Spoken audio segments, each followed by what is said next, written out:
Break के बाद एक बार फिर आपका स्वागत है हमारी खास पेशकश फैसला 2011 में। फिलहाल हमारे साथ हमारे नए मेहमान राकेश कपूर जी जुड़ गए हैं, राष्ट्रीय ब्यूरो चीफ हैं पंजाब केसरी की। बहुत बहुत स्वागत है राकेश जी आपका हमारी इस खास पेशकश में। हमारे साथ सुदेश जी पहले से जुड़े हुए हैं, दत्ता साहब हमारे साथ पहले से बने हुए हैं।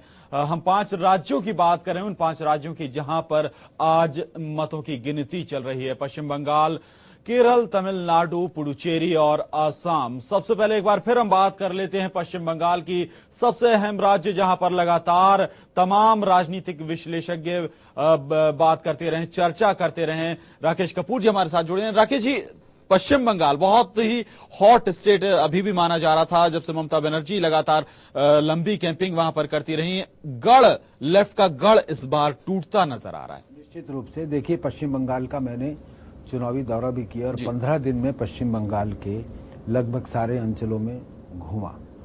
तो मुझे मैंने जो पहला जो लिखा था अपने अखबार में वो ये लिखा था कि पश्चिम बंगाल में इस बार चुनाव नहीं हो रहा है, विद्रोह हो रहा है जी। और विद्रोह हो रहा है 35 या 34 साल से पुराने वामपंथी शासन के विरुद्ध। तो इसमें देखना ये होगा कि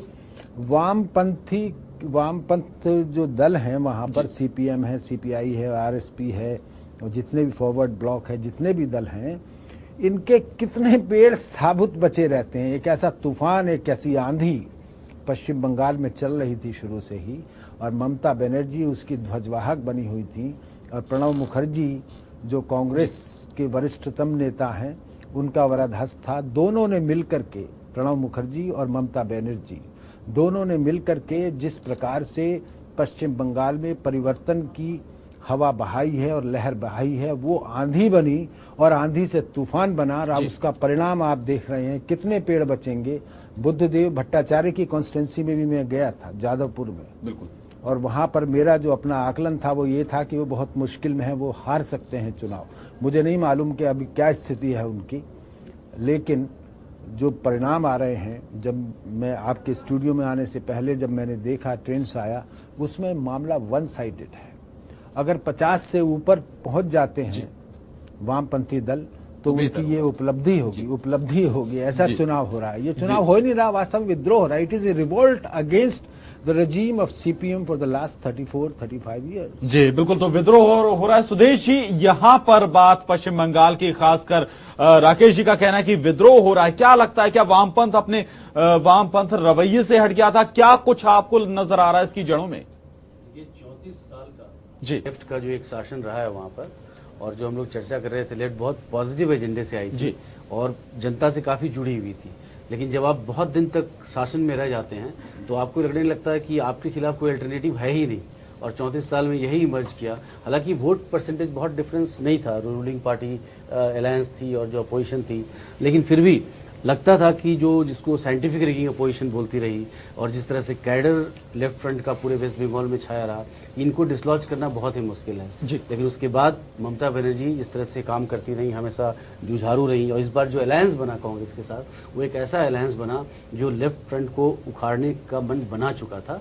क्योंकि देखिए, इस बार जो लेफ्ट फ्रंट के जो पुराने आइडियोलॉजिकल थे, जैसे आपको जो एलिट होते हैं, जो आर्टिस्ट होते हैं, वो सब जो लेफ्ट को डिफेंड करते थे, आज वो ममता बनर्जी के साथ खड़े थे। जो रीढ़ की हड्डी होती है आइडियोलॉजी की, वो खिसक चुकी थी और जनता जो है त्राही त्राही बोल रही, क्योंकि एग्रीकल्चर लैंड को जब आप इंडस्ट्रीज में ले जा रहे हैं, जो आपका पुराना एजेंडा था कि एग्रीकल्चर लैंड को एग्रीकल्चरिस्ट को दे दो, तो ये वहाँ के लिए बहुत ही सेंसिटिव मुद्दा है। और वेस्ट बंगाल की जो राजनीति है, ये बाकी देश की राजनीति से थोड़ी अलग है। तो इस मामले में Mamata Banerjee, I would like to add something here Sudesh ji. जी, आपकी बात से मैं पूरी तरीके से सहमत हूँ, लेकिन वहाँ का पश्चिम बंगाल का जो लोग, अगर if you go to ground zero in West Bengal, you will find there that the CPM regime has protected their agriculture sector so well, लेकिन ये उन्होंने अपने एग्रीकल्चर सेक्टर को अच्छी तरीके से कैटर किया है, नर्चर किया है, उसकी अच्छी ग्रोथ हुई है। वहाँ के एग्रीकल्चर सेक्टर में कोई दिक्कत नहीं है और यही सीपीएम का आधार रहा है। लेकिन उस पिछले 35 साल से आपने वहाँ पर भूमि संशोधन किया, किसानों को लाभ भी पहुँचा, लेकिन वो लाभ एक सैचुरेशन पॉइंट में पहुँच गया। उसके बाद आपने कुछ नहीं किया। बंगाल में आप जाएं, बंगाल में शिक्षा का क्षेत्र हो, बंगाल में सड़कें हों, बंगाल में उद्योग हो, वहाँ नहीं है। बंगाल पिछड़ गया है। जो बंगाल 35 साल पहले। बिल्कुल बिल्कुल राकेश जी, ये सवाल हम दत्ता साहब के पास चलते हैं। दत्ता साहब, क्या लगता है, क्या इकोनॉमिक ग्रोथ या ये कहें कि डेवलपमेंट में कोई कमी रह गई, पिछड़ गया पश्चिम बंगाल, ये एक बड़ा कारण यहाँ पर सत्ता बदलाव का? बिल्कुल सही बात है। सवेरे मैंने कहा भी था कि डेवलपमेंट एक बहुत इंपॉर्टेंट मुद्दा है, उसके साथ साथ बेरोजगारी एक बहुत बड़ा मुद्दा है, और खास करके शिक्षित बेरोजगारी बंगाल में जिस चरम सीमा पे है वो बहुत बड़ा मुद्दा रहा है। और युवा पीढ़ी के लोग एक तरह से बहुत ज्यादा नाराज भी थे और हताश भी हो चुके थे सीपीएम एग्जिस्टिंग अलायंस से। दूसरी बात, मैं मानता हूं कि नंदीग्राम और सिंगूर में जिस तरह का नरसंहार हुआ और खास करके माइनॉरिटी के खिलाफ जिस तरह का नरसंहार और जिस तरह का कुशासन इन लोगों ने किया था, और उसके बाद मुख्यमंत्री का जो जिस तरह का तानाशाही वाला बयान और रिजवान वाला जो मर्डर केस है, वो सब चीज भी माइनॉरिटी वोट बैंक को, जो एग्जिस्टिंग वोट बैंक था सीपीएम का, सीधा ट्रांसफॉर्म हो गया था और तृणमूल कांग्रेस के तरफ चला गया वो वोट बैंक। इसके साथ साथ अर्बन एरियाज पे और सेमी अर्बन एरियाज पे डी इंडस्ट्रियलाइजेशन जिस हिसाब से हुआ, अब एजुकेशन का जो पॉलिटिसाइजेशन जिस तरह से हुआ, आप मतलब सीपीएम के आइडियोलॉजी को अगर आप मानते हैं तभी आपको मतलब कि फायदा मिलेगा, नहीं तो फायदा नाम का चीज कुछ नहीं है। उसके साथ साथ छोटे छोटे काम के लिए जिस हिसाब से लोकल दादा या फिर लोकल सीपीएम नेता के पास जिस तरह से अप्रोच करना पड़ता था, चाहे वो आपके बच्ची की एडमिशन के लिए हो, चाहे आपको जॉब के लिए हो, ये सब चीजें प्रमुख कारण हैं। और इसके बाद मैं मानता हूं कि भूमि आप अगर दे रहे हो और उसके बाद उस भूमि को अगर आप छीनोगे तो रक्षक से सीपीएम जो भक्षक बना, तो मैं मानता हूं कि ये सब चीजें हैं जो मतलब कि समीक्षा के लिए जरूरी है, और शायद ये सब कारण है जिसके चलते बंगाल में इस तरह का परिणाम देखने को मिल रहा है और नतीजा है। और एक तरह से बंगाल में आज के डेट में मैं मानता हूं कि जो चल रहा है या फिर जो लहर है, इसको मैं कहता हूं एक राजनीतिक सुनामी है, और राजनीतिक सुनामी तृणमूल कांग्रेस के फेवर में हो सकता है कि फाइनल नतीजा निकलने के बाद शायद तृणमूल कांग्रेस को कांग्रेस की भी आवश्यकता नहीं होगी। तो राजनीतिक सुनामी नाम दिया है दत्ता साहब ने। राकेश जी, पश्चिम बंगाल कहा जाता है कि बहुत ज्यादा आवाज, हालांकि पहले ऐसा समर्थन में ये कहीं कि हो सकता है कि तृणमूल कांग्रेस के पक्ष में बहुत ज्यादा व्यक्ति बोलने से डर रहा हो। कहा भी यही जाता था पश्चिम बंगाल में कि अगर पश्चिम बंगाल में रहना है तो वाम मोर्चे के साथ रहना है। तो क्या साइलेंट जो सपोर्ट था वो ममता बनर्जी को था, एक डर था वाम मोर्चे के साथ? देखिए, ऐसा नहीं जी, इतना हम ट्रिविलाइज भी नहीं कर सकते हैं। पश्चिम बंगाल की जो मुख्य राजनीतिक समस्या रही है, वो शुरू से ही पश्चिम बंगाल का मतदाता जो है वो देश के दूसरे मतदाताओं से भिन्न है।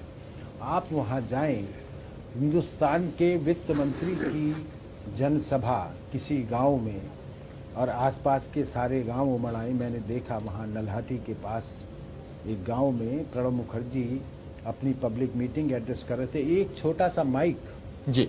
वहाँ उत्तर भारत के तरीके से ये हरियाणा, पंजाब या उत्तर प्रदेश में जैसा होता है कि उससे पहले रागनी चलेगी, उससे पहले गीत चलेंगे, ऐसा कुछ नहीं है। वहाँ लोग सुनने आते हैं। They are so political conscious. गांव के लोग बहुत पॉलिटिकल कॉन्शियस लोग हैं। एक छोटे से माइक से जो कभी बीच बीच में खराब भी हो जाता था, और वो pin drop silence, wrapped silence में एकदम लोग सुन रहे थे। पश्चिम बंगाल के मतदाता में और यहाँ के मतदाता में, दिल्ली या उत्तर भारत के मतदाता में बहुत फर्क है। वहां पर एक वैचारिक स्तर रहा है लोगों की सोच का। आप इतिहास उठा के देख लें बंगाल का। बंगाल जो है वो वैचारिक क्रांति का स्रोत है पूरे देश के लिए, और इसीलिए वहां पर वामपंथ की विचारधारा ने जड़ जमाई। 1967 के पहले चुनाव में जब वहां अजय मुखर्जी निकल करके बाहर आए, उन्होंने एसपीडी गवर्नमेंट बनाई थी और ज्योति बसु उसके अंदर उप मुख्यमंत्री बने थे। तब से लेकर के अब तक लगभग सन 74 के चुनाव को छोड़ दें जब सिद्धार्थ शंकर रे मुख्यमंत्री बने थे, उसके बाद से अब तक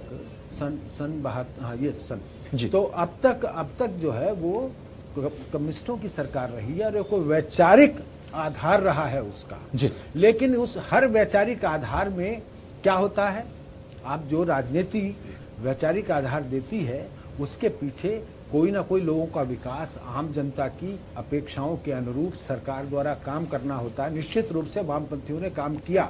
अगर आप बंगाल के गांव में जाएं तो आप पाएंगे कि पंजाब और हरियाणा के गांव से बेहतर हरियाली हर बंगाल के गाँव में है।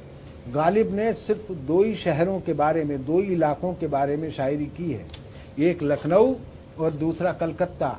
कलकत्ते का जिक्र जो किया तूने हमनशी, कलकत्ते का जिक्र जो किया तूने हमनशी, एक तीर मेरे सीने में मारा कि हाय हाय, वो सब्ज ज़ारा हाय मुतर्रा की है गजब, वो नाज़नीन बुता ने खुदारा की हाय हाय। क्या बात। वहां पर